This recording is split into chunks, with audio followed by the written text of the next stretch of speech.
बिस्मिल्लाहिर्रहमानिर्रहीम। ज़िंदगी बेहद खूबसूरत है, पर साथ आजमाइश भी है, मुश्किल है। और अगर वालिदैन या दोस्त, बड़ा भाई या कोई टीचर आपकी मदद ना करे तो आप बड़े होने तक कई दफ़ा मुश्किल में पड़ सकते हैं। मुझे बहुत अच्छी तरह याद है, जब हम छोटे थे तो स्कूल में मेरे वालिद मोहतरम ने मुझे 2 बातें सिखाईं। दोनों बातें आज तक मुझको याद है। पहली बात उन्होंने कहा कि हमेशा किसी छोटे से मत लड़ना, चाहे अपना मुलाजिम हो, उम्र में छोटा हो, बरादरी में छोटा हो, इसलिए कि छोटे के पास वापस पलटा के आपकी बहुत डिसरिस्पेक्ट होगी। दूसरी बात जो उन्होंने मुझे कही, मुझे आज भी अच्छी तरह याद है, वो ये थी कि अपनी इज़्ज़त और असमत इसकी हमेशा हिफाजत करना।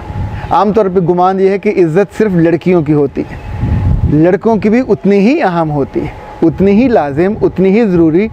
जिस बच्चे की खुदा न खास्ता इज़्ज़त गुम हो जाए, लुट जाए, आप सोचें कि उम्र भर वो एतबार के साथ, एतमाद के साथ खड़ा नहीं हो सकता, वो लोगों के साथ इंटरेक्ट नहीं कर सकता, वो रिश्तों पे एतबार नहीं कर सकता। वो जहाँ पढ़ता है, जहाँ काम करता है, जिनके साथ उठता बैठता है, वहाँ उसे हमेशा मुश्किल होती।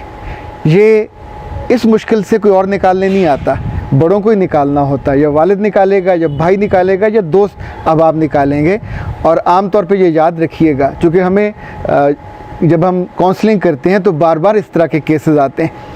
जो बच्चे घुटन का शिकार हो जाते हैं, जो बच्चे दब जाते हैं, बात नहीं करते, आंख नहीं मिलाते, तो उसका मतलब ये होता है कि उन्हें अंदर से कोई दुख है, कोई प्रॉब्लम है जिसको बड़ों ने ट्रेस नहीं किया। कुछ साल पहले मुझे याद है, मैं अपने दफ्तर जा रहा था। उस ज़माने में मैं रोज़नामा नवाए वक्त में फूल के साथ वाबस्ता था। लारंस रोड पे कच्ची सड़क है, जिसे कच्चा लारंस रोड कहते हैं। वहाँ मुझे एक टेलीफ़ोन आया। अच्छा, मेरी आदत यह है कि टेलीफ़ोन सुनते हुए मैं गाड़ी रोक लेता हूँ, तो मैंने गाड़ी रोकी। बिल्कुल साथ गंदा नाला था और गंदे नाले पे एक घर था और घर के सामने कई केले के दरख्त थे। वहाँ रुकने के बाद वो कॉल मैंने सुनी। वो कॉल मुल्तान से आई थी।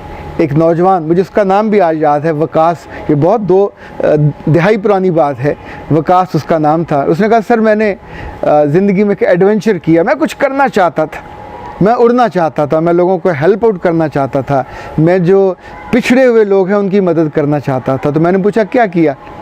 उसने कहा, मैंने साहिल के साथ मिलके, ये एक ऐसी तंजीम है जो बच्चों को, जो गेज़ हैं उनकी मदद करती है, या जो मुख्तलिफ इस तरह के लोग हैं उनके साथ काम करती है। तो मैंने उनसे पूछा, तुमने क्या किया? उसने कहा कि मैंने मुल्तान शहर में ऐसी जगह ढूंढी जहाँ पे सेक्स वर्कर्स हैं, मेल और फीमेल। तो मैंने जाके उनको कंडोम तकसीम किए। तो मैंने उससे कहा, अल्लाह के बंदे क्यों किया ये काम? तो उसने कहा, मैं इनफैक्ट लोगों को सेहतमंद ज़िंदगी की तरफ, और उन्हें ये मैसेज देना चाहता हूँ कि ये सेफ़ है। और हमारी जो तंजीम है इस्लामाबाद में काम करती, वो सेफ़ सेक्स के लिए काम करती है, ताकि लोग बीमार ना हो।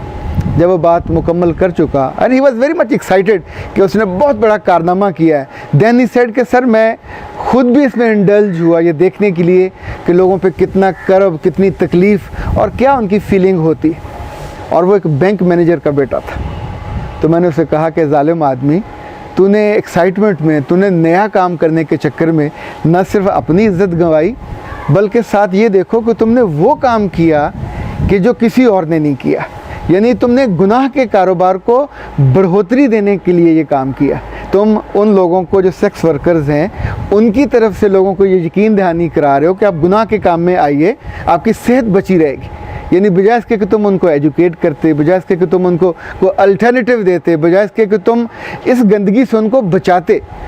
एंड उस मौके पे मेरा जो ध्यान था वो गंदे नाले की तरफ गया और मैंने उसे कहा कि देखो, जब गंदे नाले पे घर हो तो केले के दरख्त उगाने से, पत्ते लगाने से या कोई चीज़ लगाने से वो गंदगी छुपती नहीं है, पर हमको उस गंदगी का हिस्सा नहीं बनना चाहिए।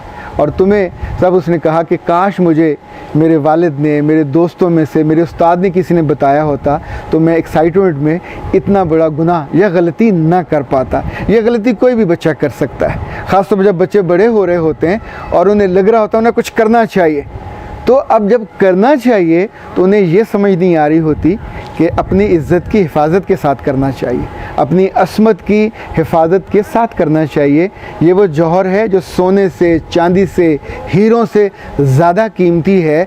रेस्ट ऑफ द लाइफ या तो आप जीते हैं मर्दों की तरह या फिर एक गुनाहगार की तरह, लुटे हुए शख्स की तरह एक ऐसी ज़िंदगी बसर करते हैं कि जो कभी कभी तो आप पे मुसल्लत की जाती है और कभी कभी लोग उसका खुद शिकार बनते हैं। रब आपको महफूज रखे, आपके बच्चों और दोस्तों को महफूज रखे और हमें अपने आसपास जहां हम रहें जिएं अपने लोगों को यूँ समझे कि एजुकेट करने की सलाहियत भी दे, हिम्मत भी दे कि हम उनकी हिफाजत कर सकें। अस्सलाम वालेकुम।